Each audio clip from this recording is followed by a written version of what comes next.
আসসালামু আলাইকুম সম্মানিত ভাই ও বন্ধুরা, যারা যেখান থেকেই আমার ভিডিওটি দেখতেছেন ভালো থাকুন, সুস্থ থাকুন। আমরা একটি বাড়ি নির্মাণ করতে সবাই আপ্রাণ চেষ্টা করি। স্বপ্ন আমাদের সবারই থেকে যায় একটি বাড়ি নির্মাণ করে ভবিষ্যৎ প্রজন্মের ছেলে সন্তানদের জন্য রেখে যাব। কিন্তু সেই বাড়িটি অনেক কষ্টের উপার্জিত টাকা দিয়ে একটি বাড়ি নির্মাণ করতে যাই। সেই বাড়িটি আপনি যেভাবেই নির্মাণ করতেছেন টাকার খরচ কিন্তু কোনো মতেই কম যাচ্ছে না। আপনার ঠিক পরিপূর্ণ টাকাটি চলে যাচ্ছে এই বাড়িটি নির্মাণ করতে। কিন্তু আপনি জানেন কি যে আপনার বাড়িটি সঠিক নিয়মে হচ্ছে কিনা? আবারও বলছি, মনে রাখবেন, আপনার টাকা কিন্তু যখন ভুল কাজ করা হয় বা ইঞ্জিনিয়ার ছাড়াও আপনি কাজ করে থাকেন তখনও কিন্তু আপনার টাকা কম যায় না। তাহলে আপনার টাকা সম্পূর্ণই পরিপূর্ণভাবে ঠিকই যাচ্ছে, কিন্তু কাজটা আপনার অজান্তেই ভুল হয়ে যেতে পারে। সেই জন্যই আমি আপনাদের বারবার বলে থাকি, বিশেষভাবে অনুরোধ করে থাকি, আপনি একটি বাড়ি নির্মাণ করার আগে অবশ্যই একজন ইঞ্জিনিয়ার দিয়ে বাড়ি প্ল্যান তৈরি করে তারপর বাড়ি নির্মাণ করবেন।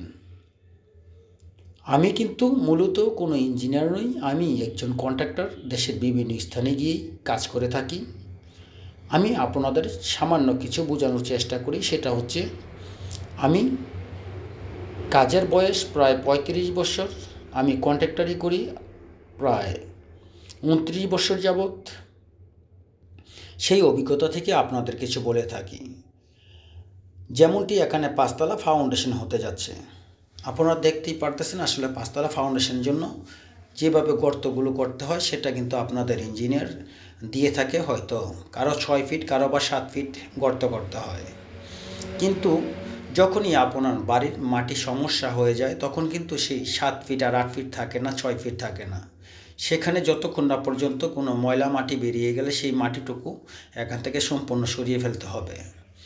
দেখতেছেন এখানে যে বেসের গাঁথাটা করা হচ্ছে, বেসের গাঁথা বাদ দিয়েও আপনার এখানে প্রায় ইতিমধ্যে 8 ফিট গাঁথা করা হয়ে গেছে। তারপর এখানে বেজেরও গাঁথা করা হচ্ছে আরও প্রায় 4 ফিটের মতো। মোটামুটি আপনার দেখা গেছে প্রায় 12 ফিট নিচে চলে গেল। তাহলে মাটি সম্পূর্ণ সঠিক পাওয়ার আগ পর্যন্ত সেই কাজগুলো সেভাবেই করতে হয়। যদি এখানে ময়লা মাটিটি থেকে যেত তাহলে কিন্তু আপনার যে বিল্ডিংয়ের ফাউন্ডেশন দিয়েছেন সেই ফাউন্ডেশন কিন্তু কোনো মতেই সঠিকভাবে থাকবে না।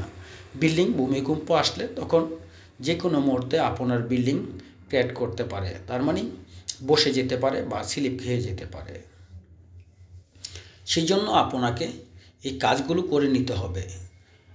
তার চেয়ে বড় কথা হচ্ছে, আপনি যে বিল্ডিংয়ের কাজগুলো করতে গিয়ে যে রড ভান্ডিনের কাজগুলো করতে হয় সেই কাজগুলো কি আদৌ সঠিক নিয়মে হচ্ছে কি সেটা আপনি জানেন? হয়তো সেটি বললে আপনারা রাগ করবেন না। আপনাদের আমি বিনীত অনুরোধ করে বলছি যে আপনি আসলেই জানেন না যে সঠিকভাবে কীভাবে কাজগুলো করাতে হয়।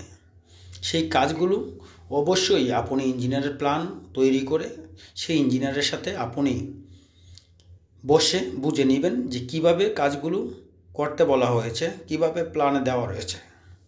সেই কাজগুলো অবশ্যই আপনাকে নিজে বুঝে নিতে হবে। আপনি যতক্ষণ না পর্যন্ত আপনার কাজ বুঝে না নিতে পারবেন ততক্ষণ পর্যন্ত আপনি নিজের কাজকে সঠিকভাবে করানো সম্ভব হবে না।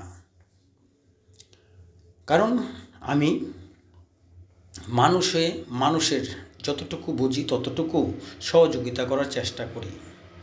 কখনোই আমার বেলায় হোক, পরে অন্যের বেলায় হোক, যার বেলায় হোক, সেটি সঠিক হতে হবে, ভালো কাজ হতে হবে। সেটাই আমি বিশেষ করে সবাইকে অনুরোধ করে থাকি। যদি আমার কথায় কখনো যদি ভুল হয়ে যায় সেটি ক্ষমার দৃষ্টিতে দেখবেন।